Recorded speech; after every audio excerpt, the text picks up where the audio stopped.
안녕하세요. 서세이 호칭수학 서세이입니다. 여러분 혹시 갑질 당하신 적 있나요? 설마 당당하게 나는 갑질하고 있어 이렇게 말하시는 분은 없겠죠? 알바를 많이 하는 대학생이라면 저도 갑질을 많이 당해봤을 것 같은데요. 얼마 전 이게 실화인가 싶은 충격적인 갑질 사건이 있었습니다. 그래서 녹취록을 들고 와봤습니다. 아니 맞잖아요. 본인들이 공부 잘하고 학교 다닐 때 공부 잘하고 했어요. 대답을 하겠어요? 지금 비하하시는 건가요? 맞잖아요. 본인들이 공부 잘했어요. 안 하죠 그렇게. 그냥 본인들도 사건 해봐서 많은 거잖아요. 나는 그냥 가만히 있으면 만원이 나오고 2만원이 나오고 3만원이 나와요. 오히려 고생한 건 기사들이 고생했는데 왜 그쪽이 지금 그러시는 거예요? 무슨 이상한데 뭘 고생해요. 그냥 오토바이 타고 부릉부릉 하면서 놀면서 무인하면서 음악 들으면서 다니잖아요. 가정 있고 이거 본업으로 하시는 분들도 많아요. 돈이 없으니까 그렇죠. 돈만 하겠어요? 네, 거지 같았어요. 이래가 하는 꼴들이야. 남한테 사기치면서 그렇게 3천원 벌어가면 주다 된대요? 근데 너무 화가 나죠? 또 몇 개월 전에는 아파트 주인의 갑질, 그리고 이어진 폭행에 아파트 경비원 분께서 극단적인 선택을 하셨습니다. 그런데 우리가 이런 사건들을 부를 때 그냥 다툼이라거나 혹은 폭행이라고만 말하지 않고 갑질 사건이라고 부르는 이유는 뭘까요? 먼저 우리가 익숙한 갑질 장면들을 볼까요? 기름값 비싸서 80km를 7시간씩 운전합니다. 그거 아끼려고 끼니 걸러가면서 일하는데 사무실에서는 본사에서 돈이 안 나와서 그런다고. 아빠가 얼마나 힘들게 돈 버는지 이거 봐. 나중에 오더라. 나중에 꼭 쳐둬야 돼. 응?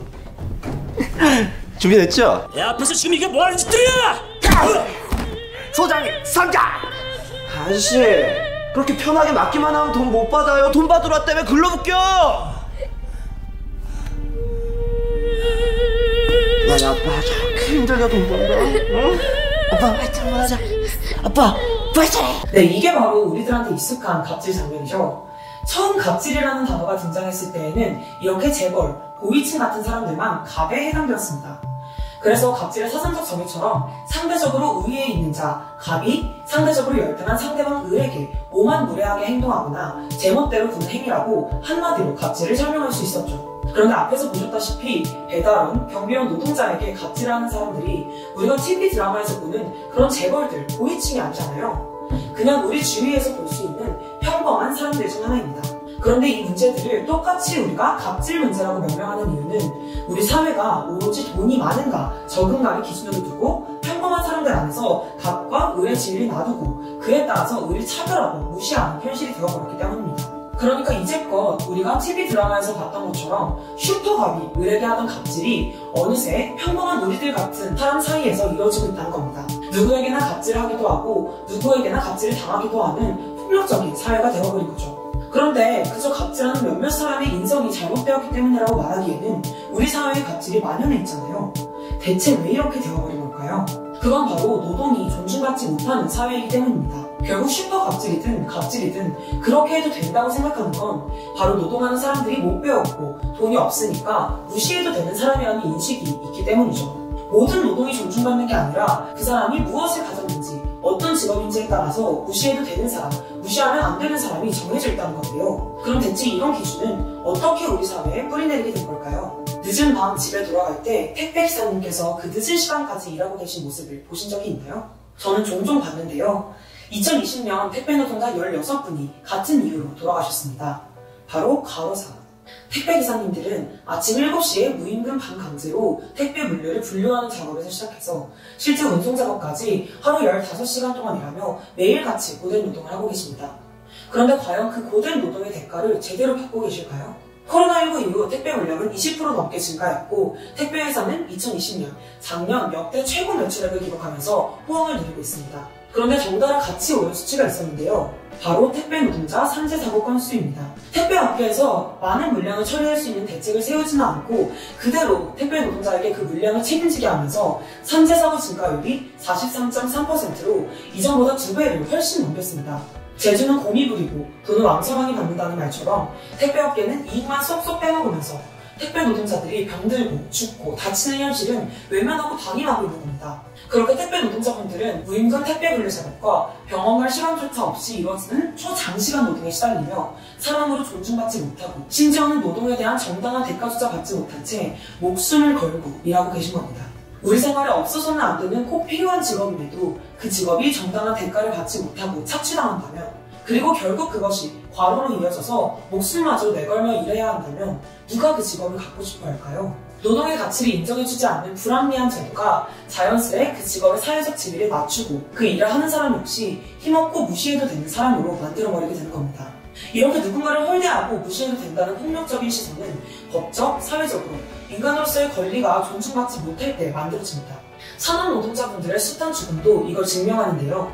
노동자들이 일하다가 떨어져 죽고 다쳐도 기업들은 제대로 처벌받지 않고 잘못된 문제를 시정하지 않습니다. 지난 한 해 산업재해로 882분의 노동자가 돌아가셨습니다. 하루에 2명의 노동자가 일하다가 죽었다는 이야기죠. 일하다 죽는 세상. 이게 말이 되나요?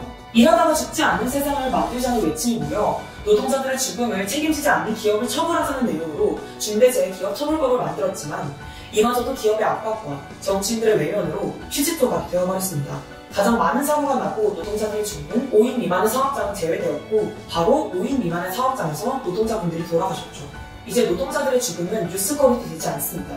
사회에서 법에서 이렇게 노동자들의 목숨마저 가볍게 여기는데 결국 이런 것들이 어떤 인식을 만들어내겠습니까? 목숨조차 가벼운 사람, 막 대해도 되는 사람, 무시해도 되는 사람이라는 인식을 만들어내겠죠. 기업이, 국가가, 사회가 노동자들을 인간으로 보지 않고 그 권리를 보장해주지 않는 것이 앞서 보았던 배달업 갑질 사건, 경비원 갑질 사건 같은 노동자들에 대한 갑질 문제를 만들어냈다는 겁니다.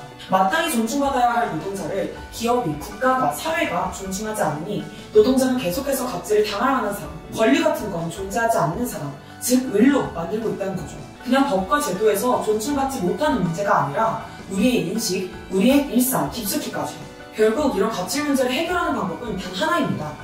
법과 제도에서부터 똑같은 사람을 갑과 을로 나눠서는 안 된다는 겁니다. 갑질하는 몇몇 사람만 매장한다고 될 문제가 아니라 우리 사회부터가 누군가는 갑질 당해도 되는 사람, 혹은 갑질해도 되는 사람으로 만들어버린 것은 아닌지 살펴보아야 한다는 것이죠. 노동자가 당연히 을인 사회가 아닐 수 있도록 기업들은 철저히 모든 노동자의 권익을 보장해야 합니다. 그리고 정치인들은 이런 노동자, 국민을 보호하기 위한 법을 만들어야겠죠. 가진 자와 못 가진 자를 놔두고 사람을 갑과 을로 구분하는 제도에서 벗어나 사람과 노동을 존중하는 제도로 나아갈 때 그때의 갑질 문제를 없앨 수 있습니다. 정당한 권리를 보장받고 사회적으로 모두가 존중받아야 하는 사람이라는 인식이 널리 자리잡을 때 국민 서로가 서로를 갑질하는 이 지옥에서 벗어날 수 있다는 겁니다. 갑질이 이제는 남의 이야기가 아니라는 것은 결국 우리 모두가 이런 갑과 을, 피라미드에서 자유롭지 못하다는 건데요. 우리는 어떤 시선으로 이 문제를 바라보고 누구와 함께 목소리를 내야 할지 깊게 고민해봐야 하지 않을까요? 오늘 서스테이너블 보충 수업은 이렇게 마무리하려고 하는데요. 다음 이 시간에 또 좋은 주제로 만나 뵙도록 하겠습니다. 그럼 다음 이 시간에 또 만나요. 안녕.